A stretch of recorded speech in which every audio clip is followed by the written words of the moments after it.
নমস্কার, কেমন আছেন সবাই? এলিয়ার গৃহকোণে আপনাদের সবাইকে স্বাগত।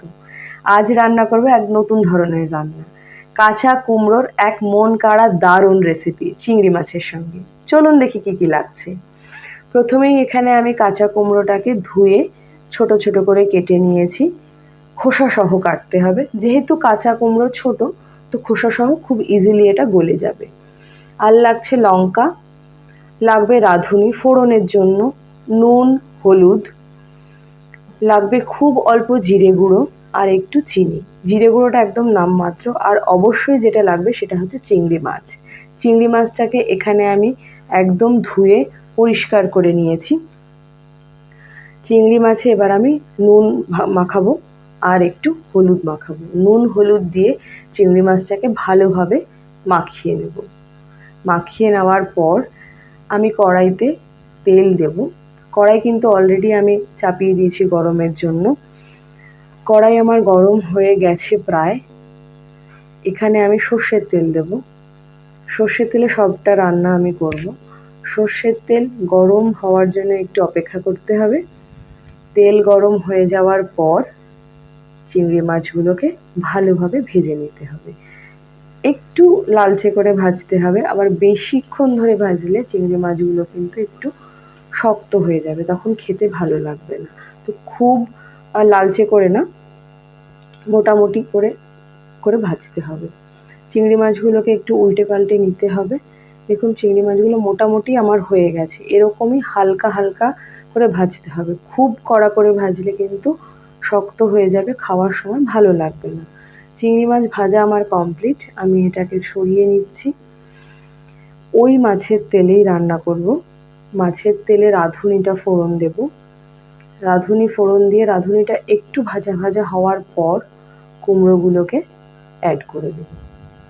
কুমড়োগুলো যেহেতু আমি ছোট ছোট করে কেটেছি, সেজন্য এখন ফ্লেম হাইয়ে রেখে কুমড়োটাকে ভালো করে ভেজে নেব। গ্যাসের ফ্লেম কিন্তু হাই ফ্লেমে রয়েছে। হাই ফ্লেমে ভালো করে কুমড়োটাকে ভাজতে হবে।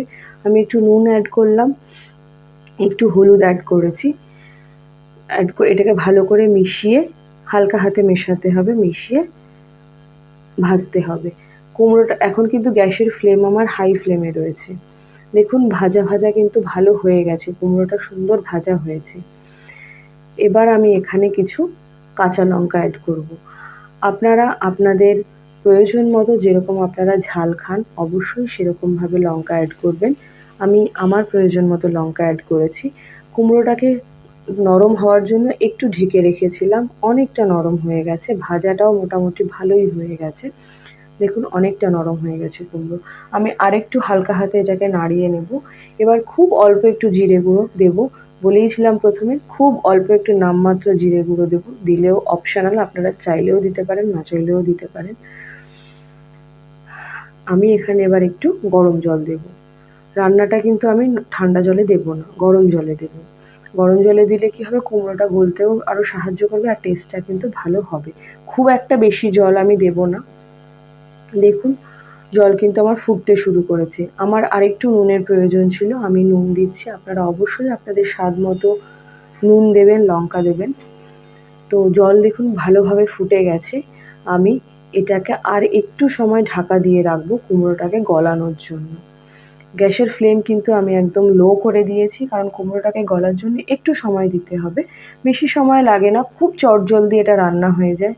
কাঁচা কুমড়ো এমনিই নরম হবে, তো রান্না করতে খুব একটা বেশি সময় একদমই লাগে না। আমার কিন্তু কুমড়োগুলো ভালোই গলে গেছে। চিংড়ি মাছগুলো অ্যাড করে দেব, মাছের মধ্যে যাতে ঝোলটা, মশলাটা ভালোভাবে ঢুকে যায়। একটু নাড়িয়ে নেব ভালো করে। ঝোলটাও অনেকটা কমে এসেছে, এতটা ঝোল আমি রাখবো না। একটু চিনি অ্যাড করব। কুমড়োটা একটু মিষ্টি, তো একটু মিষ্টি মিষ্টি তরকারি হলে ভালোই লাগে খেতে। কুমড়োর তরকারি, কিছু কিছু তরকারি একটু মিষ্টি হলে ভালো লাগে, তো সেই জন্য আমি একটুখানি চিনি অ্যাড করেছি।